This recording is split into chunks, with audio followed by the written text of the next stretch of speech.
સમગ્ર મોરબી જિલ્લાનું માધવપુરના ઇન્ટરનેશનલ મેળામાં નેતૃત્વ કરશે સાર્થક વિદ્યા મંદિરની વિદ્યાર્થીનીઓ। તો આવો જાણીએ મા ન્યૂઝ ચેનલના માધ્યમથી સાર્થક વિદ્યા મંદિરના એચઆર વિવેકભાઈ શુક્લ પાસેથી કે માધવપુરના મેળાનું કેવી રીતનું આયોજન છે। સમગ્ર મોરબી જિલ્લાનું માધવપુરના ઇન્ટરનેશનલ મેળામાં નેતૃત્વ કરશે સાર્થક વિદ્યા મંદિરની વિદ્યાર્થીનીઓ।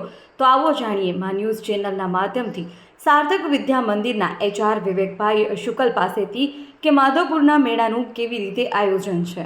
અહેવાલ મા ન્યૂઝ હિમાંશુ સોલંકી મોરબી।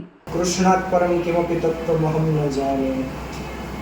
ભારતના પ્રાચીન વારસાને ઉજાગર કરતો મહોત્સવ એટલે કે માધવપુરનો મેળો, જે દર વર્ષે રામનવમીથી લઈ અને ત્રયોદશી સુધી ઉજવવામાં આવે છે।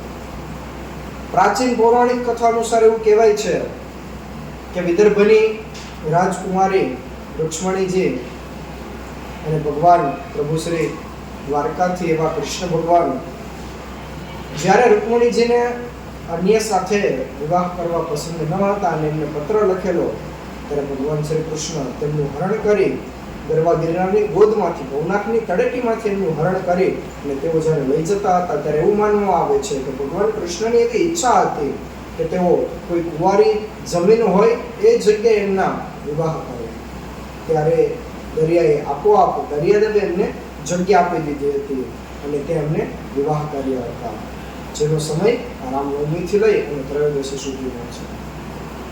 ત્યારે દર વર્ષની જેમ આ વર્ષે પણ માધવપુરનો મેળો યોજાયો છે અને આ વખતે તો ઇન્ટરનેશનલ ફેર તરીકે એને નામ આપવામાં આવેલું છે કે જેની અંદર વિવિધ ક્ષેત્રોમાંથી, તમામ ભારતના રાજ્યોમાંથી, વિવિધ ક્ષેત્રોમાંથી જે આવે છે પ્રાચીન પોતાની જે કે પણ એમની કરામત છે, જે કળાઓ છે એને પ્રસ્તુત કરે છે।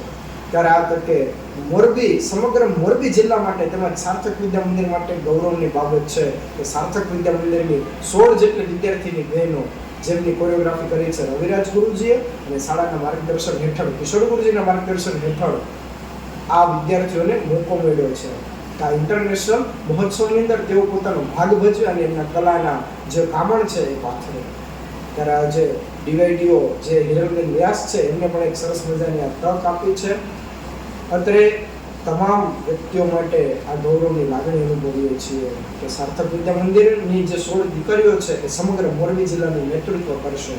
1 એપ્રિલથી લઈ અને 10 એપ્રિલ સુધી આ સમગ્ર મહોત્સવનું આયોજન થયું છે, જેની અંદર સુરત, વડોદરા, અમદાવાદ, સોમનાથ, માધવપુર તેમજ છેલ્લે દ્વારકા, આવી રીતે અલગ અલગ જગ્યાએ મેગા સિટીની અંદર મેગા ઇવેન્ટ્સનું આયોજન અને એની અંદર મોરબી જિલ્લાની સાર્થક વિદ્યા મંદિરની દીકરીઓ આજે નેતૃત્વ કરશે।